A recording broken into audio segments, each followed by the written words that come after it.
Shalom Bapak Ibu Saudara, selamat malam, selamat berjumpa kembali dengan saya yang pada malam hari ini kembali menjumpai Bapak Ibu Saudara dalam program Renungan Malam hari Kamis, setiap Kamis malam Jumat. Bapak Ibu Saudara yang dikasih Tuhan, bersyukur kepada Tuhan kalau keadaan di Indonesia umumnya dan juga di beberapa daerah pada khususnya pandemi virus corona ini sudah semakin baik, semakin turun. Namun demikian kami belum dapat mengadakan ibadah tengah minggu. Mungkin kita akan lihat beberapa bulan ke depan atau beberapa minggu ke depan. Semoga semakin terus membaik sehingga kita dapat kembali beribadah secara onsite dalam ibadah tengah minggu. Dan ibadah sekolah minggu GPPK Subang sudah mulai minggu yang lalu, sudah kembali melakukan ibadah onsite. Puji Tuhan Bapak Ibu Saudara. Tetapi sebelum hal itu terjadi, yaitu sebelum ibadah tengah minggu kita dapat laksanakan, kembali saya menyampaikan kebenaran firman Tuhan dalam renungan malam yang singkat ini untuk memberkati Bapak Ibu Saudara dalam ibadah renungan malam hari Kamis tanggal 13 Oktober tahun 2021. Sebelum itu Bapak Ibu Saudara, mari kita akan berdoa memohon tuntunan Tuhan. Mari kita berdoa. Bapa kami dalam sorga, kami bersyukur Tuhan kalau pada malam hari ini kembali kami akan merenungkan firman Tuhan. Kalau kembali malam hari ini kami akan menyampaikan kebenaran firman Tuhan untuk menjadi makanan rohani, untuk menjadi solusi, untuk menjadi berkat buat jemaat dan juga buat setiap orang yang mendengar program ini. Tuhan tolong pimpin acara ini dari awal sampai akhirnya. Mohon urapan Tuhan untuk hamba supaya hamba dimampukan saat ini untuk menyampaikan kebenaran firman Tuhan yang memberkati setiap orang yang mendengarnya. Terima kasih Bapa di sorga, dalam nama Yesus kami berdoa. Amin. Bapak Ibu Saudara yang dikasih Tuhan, apa kabar Bapak Ibu Saudara pada malam hari ini? Saya berharap Bapak Ibu Saudara selalu berada dalam keadaan yang baik. Atau kalau pada malam hari ini ada di antara Bapak Ibu Saudara yang masih berada dalam keadaan yang sakit, Bapak Ibu Saudara harap bersabar ya. Tetap semangat Bapak Ibu Saudara, tetap berusaha untuk menjadi lebih baik, menjadi lebih sehat. Tentunya kami akan terus dan tetap berdoa untuk Bapak Ibu Saudara. Baik Bapak Ibu Saudara, di bulan Oktober ini Gereja GPPK Subang menyampaikan tema firman tentang doa.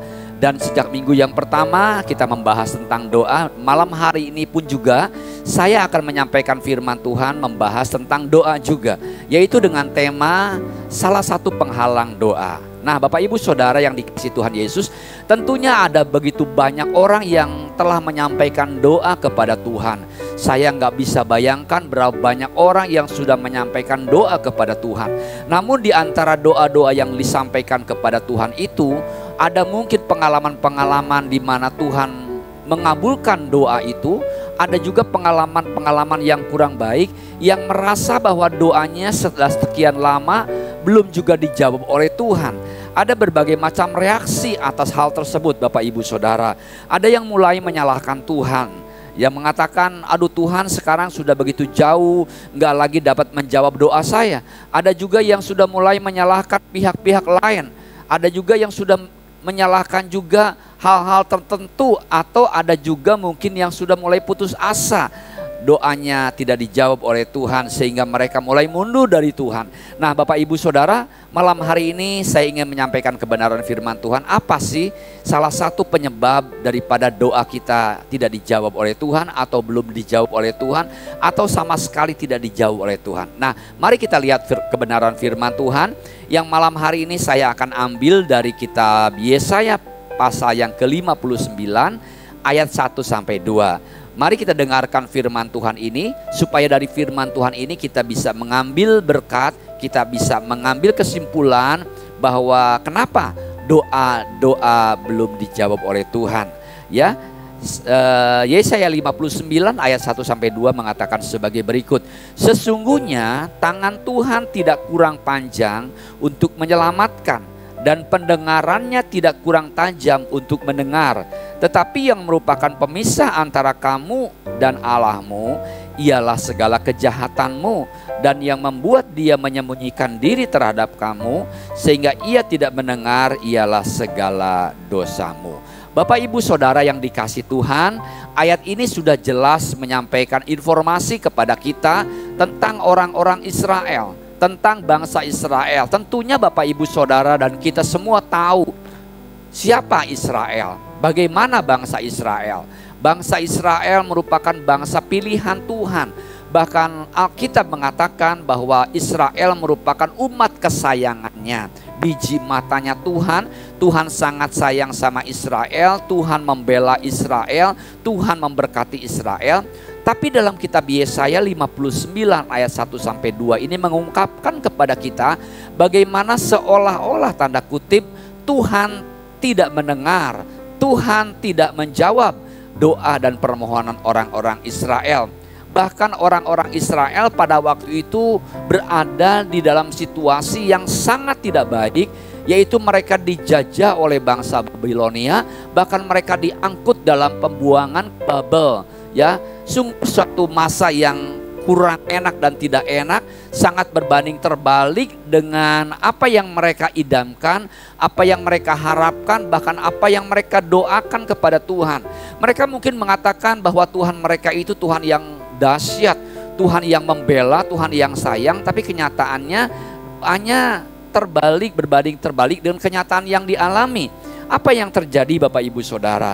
Firman Tuhan mengatakan bahwa tangan Tuhan itu tidak kurang panjang, telinganya tidak kurang tajam untuk mendengar segala seruan daripada orang-orang Israel. Tentunya orang-orang Israel berseru memohon hal yang terbaik kepada Tuhan untuk membela, untuk melepaskan dia dari jajahan bangsa asing, ataupun dari tekanan-tekanan, dari masalah-masalah, dari situasi yang tidak enak.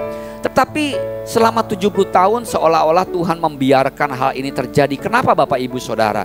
Karena firman Tuhan dengan tegas mengatakan yang menjadi jarak, yang menjadi pemisah antara Allah yang Maha Kudus dengan orang-orang Israel pada waktu itu adalah kejahatan dan dosa yang telah dilakukan oleh orang-orang Israel.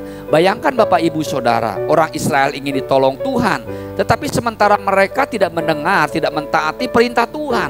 Mereka tidak beribadah kepada Tuhan, tetapi mereka malah membikin patung-patung, membikin dewa-dewa Baal, menyembah dewa-dewi. Mereka memalingkan muka kepada Tuhan, tidak lagi tergantung kepada Tuhan.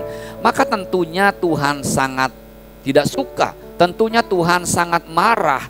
Tentunya Tuhan tidak mau mendengar. Karena apa? Bukan Tuhan tidak sayang, bukan Tuhan tidak mendengar, bukan tangan Tuhan tidak mampu lagi menolong mereka. Tuhan sangat mampu, Tuhan sangat mendengar, tapi dosa dan kejahatan yang telah dilakukan oleh orang-orang Israel membuat jarak yang jauh, membuat Tuhan tidak mau lagi untuk menolong mereka. Nah, hal ini juga seringkali terjadi kepada kita. Kita seringkali disebut orang-orang Israel rohani. Artinya Bapak Ibu Saudara, banyak hal yang kita lakukan yang mirip dengan orang-orang Israel. Yaitu misalnya kita ingin ditolong, misalnya kita ingin diberkati Tuhan, misalnya doa kita ingin didengar sama Tuhan. Tapi pertanyaannya, apakah kita sama dengan orang Israel? Sementara kita berdoa kepada Tuhan, sementara kita memohon kepada Tuhan mengharapkan hal yang baik, tetapi kitanya sendiri itu sebenarnya tidak melakukan apa yang Tuhan ingin lakukan kepada kita, apa yang Tuhan haruskan kepada kita. Misalnya kita tidak lagi taat, tidak lagi setia kepada Tuhan, tidak lagi melakukan hal yang baik buat kemuliaan Tuhan, tetapi dalam kesehari-harian kita justru melakukan kejahatan demi kejahatan dalam kehidupan kita. Pikiran dan hati kita seringkali diisi dengan segala macam pikiran-pikiran yang kotor. Kita juga tidak lagi menghormati Tuhan. Kelakuan kita sehari-hari sangat jauh daripada kriteria kita sebagai anak-anak Tuhan. Tentunya ini kita tidak mencerminkan anak-anak Tuhan. Nah, Bapak Ibu Saudara, kalau kelakuan kita tidak mencerminkan kita sebagai anak Tuhan, bagaimana mungkin Tuhan akan mendengar dan Tuhan akan mengabulkan doa kita? Jadi Bapak Ibu Saudara, salah satu penghambat, penghalang doa kita dijauh oleh Tuhan adalah dosa dan kejahatan kita. Tidak semuanya Bapak Ibu Saudara ya. Nanti dalam bagian yang lain saya akan menyampaikan firman Tuhan. Ada hal-hal yang lain juga. Kenapa doa kita seolah-olah tidak didengar, seolah-olah tidak dijawab oleh Tuhan. Salah satunya, saya ulangi sekali lagi, salah satunya adalah mungkin karena dosa dan kejahatan kita. Tapi tidak semuanya doa kita itu tidak dijawab oleh karena dosa dan kejahatan kita. Jangan sampai kita menghakimi orang-orang lain. Cuman kita introspeksi diri kita sendiri. Apakah kita sama seperti orang-orang Israel? Orang-orang Israel tidak didengar, tidak dijawab doanya karena memang dalam firman Tuhan Yesaya 59 ayat 1 dengan 2 mengatakan dengan tegas penyebabnya karena orang-orang Israel itu melakukan hal yang jahat dan yang berdosa di hadapan Tuhan, sehingga Tuhan tidak lagi mau mendengar seruan mereka. Nah, apakah kita merupakan salah satu penyebabnya itu seperti orang Israel? Mari kita akan introspeksi diri kita sendiri.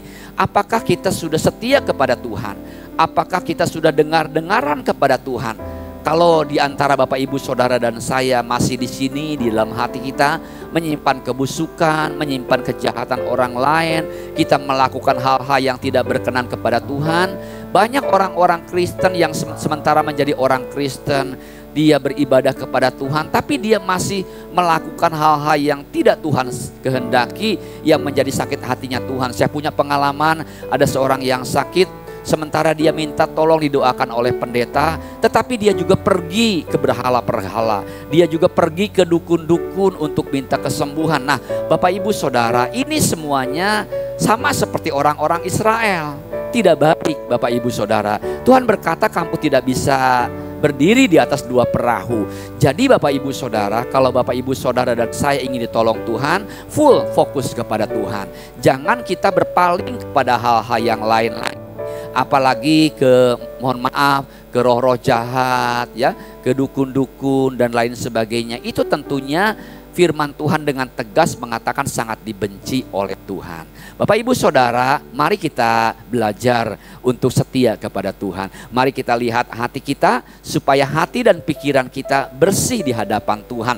Kita nggak menyimpan kesalahan orang lain, kita nggak punya pikiran yang jahat sama orang lain, tetapi kita boleh tulus, kita boleh fokus kepada Tuhan, kita boleh belajar untuk setia melakukan kehendak-kehendak Tuhan di dalam kehidupan kita sekalian. Tuhan memberkati Bapak Ibu Saudara sekalian, dan di lain kesempatan minggu-minggu depan saya juga akan menyampaikan firman Tuhan yang sama, yaitu hal-hal apa saja yang menjadi penghambat doa kita.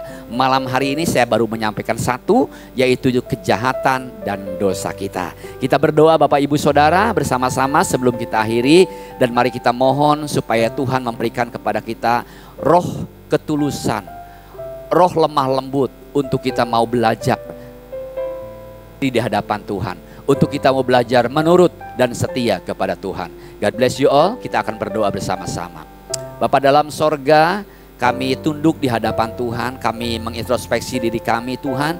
Mungkin kami adalah orang-orang yang jahat, yang dalam kehidupan praktek kami sehari-hari, kami jauh dari kehendak Tuhan. Kami seringkali melakukan hal-hal yang tidak baik, kurang baik, hal-hal yang jahat, sama seperti umatmu Israel, sehingga doa-doa kami tidak didengar, doa-doa kami tidak dijawab oleh Tuhan. Tuhan Yesus, kami sudah dengar firman-Mu pada malam hari ini. Setiap orang yang dengar firman Tuhan pada malam hari ini, mereka semua diberkati Tuhan. Dan kami semua mau belajar untuk fokus kepada Tuhan, untuk setia kepada Tuhan, untuk dengar-dengaran kepada Tuhan, dan hanya untuk berharap kepada Tuhan, tidak kepada yang lain. Terima kasih Tuhan, dalam nama Tuhan Yesus kami berdoa. Amin. Bapak Ibu Saudara sekalian, senang sekali malam hari ini boleh menyampaikan firman Tuhan dalam waktu yang singkat ini. Kiranya firman Tuhan yang singkat ini dapat memberkati Bapak Ibu Saudara dan saya. Selamat malam, selamat beristirahat. God bless you all.